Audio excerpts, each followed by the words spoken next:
Kangjeng Rasul teh kantos nyarios Fatimah ka dieu aya naon ya Rasulullah ka Kangjeng Rasul mah putra istri saha bae teu nyebutkeun Muhammad ai lain Jibril mah ya Rasulullah ka dieu Fatimah aya naon ya Rasulullah maneh nyaho tah henteu aya hiji awewe ahli sorga hebat amat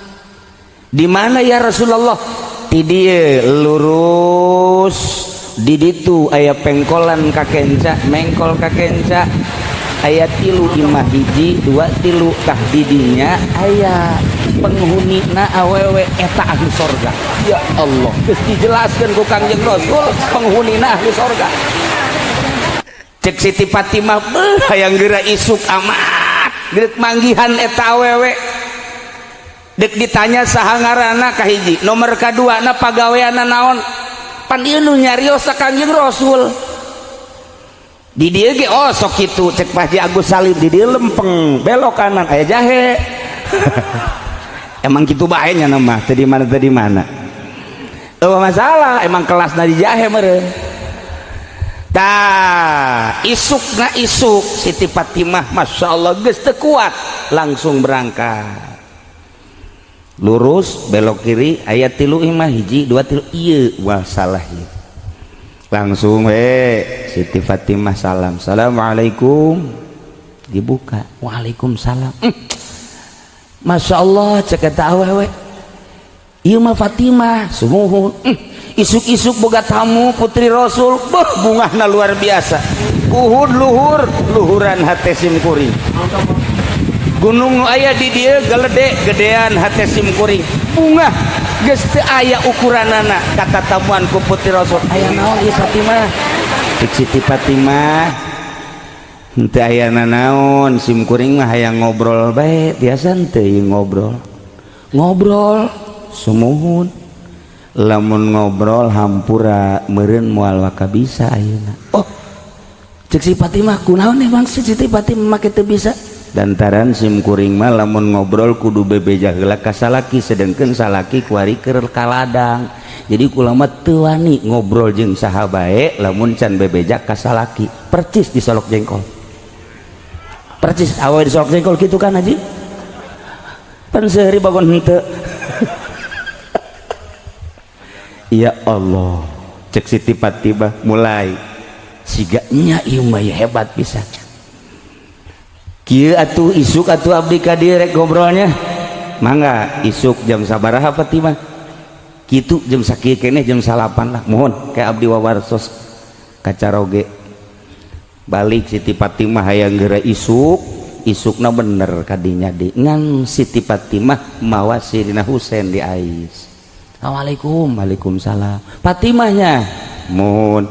bade ngobrol teh kan mun abdi parantos laporan ka salaki alhamdulillah salaki ngizinan ai ngobrol jeung Fatimah mah ngan teu bebeja sugan teh moal mawa anak moal mawa Sidina Husein kuring teu bebeja ka salaki bahwa anjeun kadina rek mawa anak moal jadi apa ieu mah masyaallah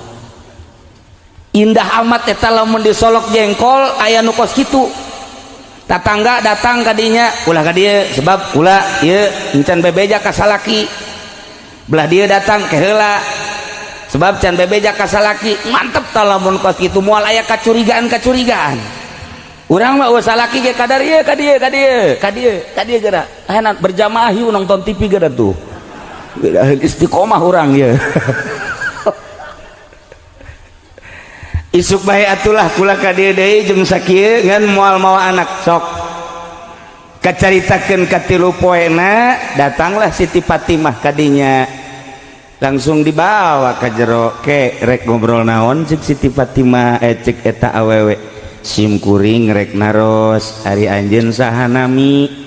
abdi Siti Mutiah sumuhun ikitu aya naon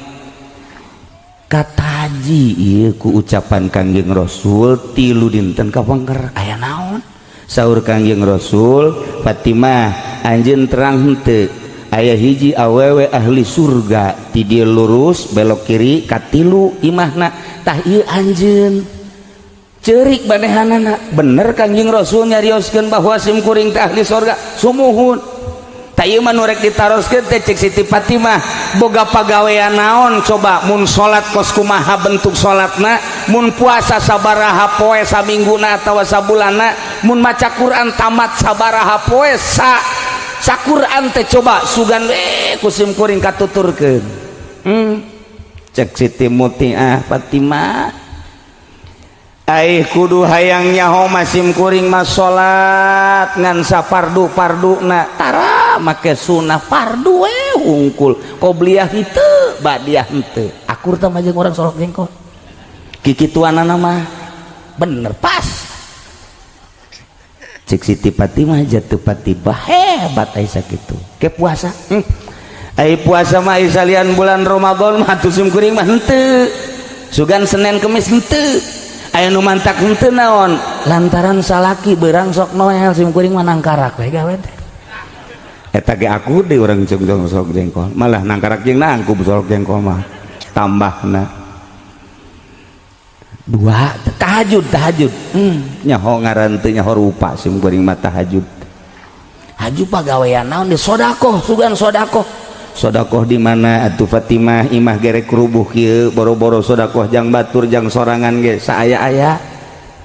haju ibadah naon atuh dipikeun ka Kangjeng Rasul teh nyarioskeun ahli surga cek Siti Mutiah yuk urang ka kamar boa ieu tah aya naon yuk urang ka kamar di jero kamar aya meja leutik siga kieu eusina aya 3 rupa nomor kahiji anduk leutik nomor kadua na kipas hihid nomor katiluna hoe sameter panjang cek Siti Fatimah ieu naon Mutiah ieu teh paranti digawe sim kuring digawe naon ieu anduk sok digunakeun di mana salaki mantas di pasar mantas di ladang ulah waka nincakeun ngalengkahkeun suku ka jero imah lamun kesangna kusim kuring encan dielapan make anduk ieu masyaallah mun aya di solok jengkol men teh hiji-hiji ulah dikamanakeun eta ucanna naon disebut boro-boro kumaha sih bangun eueuh teh kitu ya Allah ya Rabb ieu hihid didinya engke salaki lamun geus diusapan make anduk leutik kesangna bangun geus reda kusim kuring langsung dibawa ka jero dicalikeun di kursi bari ditawaran hayang nginum cai naon kakak besi panas tiis kopi susu apa rek susu kul aya tungtungan tadi awewe teh hebat eta Masya Allah tidinya kumaha mun geus dibere cai sakumaha kahayang kipas kuari nu digunakeun di hidang satungtungnya na encan nyebut entos terus bae sim kuring mah ngahihidan we terus dipasah ya Allah ya Rabbi cek Siti Fatimah boro-boro batur sim kuring ge putri Rasul teu pernah kos kitu ku hebat-hebat teuing Mutiah ieu hoe jang naon ieu hoe mah kieu digunakeunana ieu hoe teh ba'da salat isya beres salat isya sim kuring bersolek geus teu make jeroan deui kutang geus teu dipake sempak geus teu dipake baju ala Saudi Arabia anu model sipon teh ngagenclang ge mun putih mun hidung cara orang solok jengkol mah wallahu a'lam tah tidinya sim kuring ngahareup ka salaki bari mawa hoe kakak ieu hoe pangnyepengkeun gunakeun ku kakak pake ngahajaran sim kuring pake meupehan sim kuring besi timimiti hudang datang ka ayeuna rek sare andai kata sim kuring boga ucap anu teu ngeunah ka kakak boga tingkah anu teu endah di mata kakak andai kata ku kakak digerokeun di titah kuring mungkin bae meureun ngahaja atawa teu ngadenge henteu nembalan ka kakak ieu tah jadi dosa nah ieu mah tina ucap pagawean jeung tingkah besi jadi dosa daripada disiksa jaga di jahanam ku malaikat maning ayeuna bae dianggeuskeun memeh kulah maut tah ieu tah oena aya jinu kitu jadi deui hoe nyeun bae coba bikin coba ka pamajikan asana urang teu puguh teu karuh kunyana terus